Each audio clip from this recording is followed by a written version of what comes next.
The 3 Mile Case, an engineering ethics and law case study presented by Ramin Hassan, Yas Shakfa, Garin Kalishian, and Sina Arigoli Zade.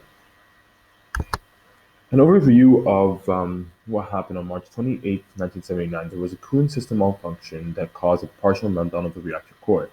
This loss of coolant accident resulted in a release amount of radioactivity of 43,000 curies of radioactive krypton-85 gas released, affecting about 2 million local citizens.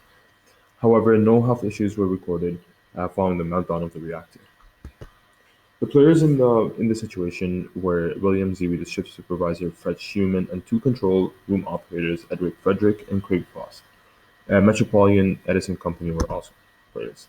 Ethical analysis. First of all, I'm going to begin with the ethical dilemmas. First of all, it follows 72.2a negligence, 72.2b failure to make reasonable provision for the safeguarding of life, health, and property of a person, 72.2c failure to act to correct report a situation that the practitioner believes may endanger the safety and welfare of the public, 72.2d failure to make reasonable provision for complying with applicable statutes, regulations, standards, codes, bylaws, and rules in connection with work.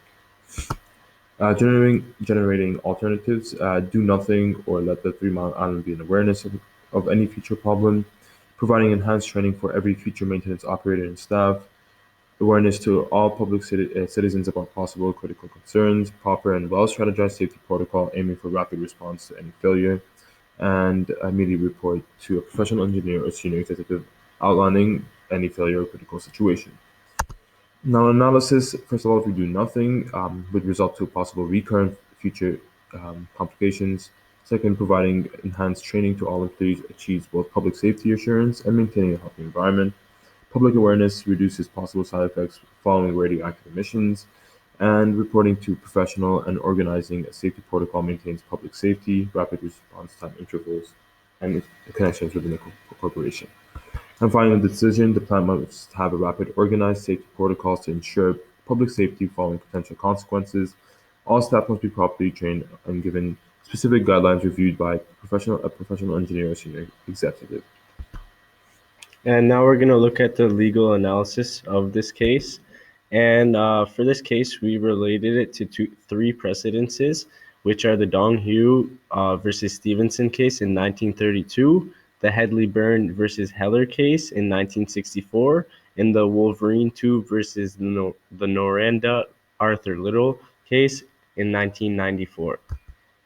So the tort law analysis, we could say that the plaintiffs are residences and businesses in the surrounding area. There are multiple tortfeasors as defendants. These could be known as the owner and operator, First Energy, and Exelon, designer of the system, Babcock and Wilcox, as well as the staff that was present on the day of the accident. All the conditions of the tort are satisfied. This is because they violated their duty to protect the public in regards of protecting civilians from radioactive material. They violated their duty in regards of not giving sufficient information to people about the radioactive material and its dangers in the surrounding area, and they failed to inform people about the evacuation properly. The liability, this can recover losses within the tort, and these are 15 years of act or 2 years after discovery of breach of duty of care, exception in the case of minors or intent to hide breach. Initial claim was within the liability limitation. Then the liable parties include the designer of the system, Babcock and Wilcock, the TMI2 owner, First Energy. And for the decision, the damages were general damages, punitive damages, and aggravated damages. The tort conditions were, though, proven, and the court would likely side in favor of the plaintiffs. And for that reason, this legal case was similar to the Donghue versus Stevenson case. Thank you so much for watching.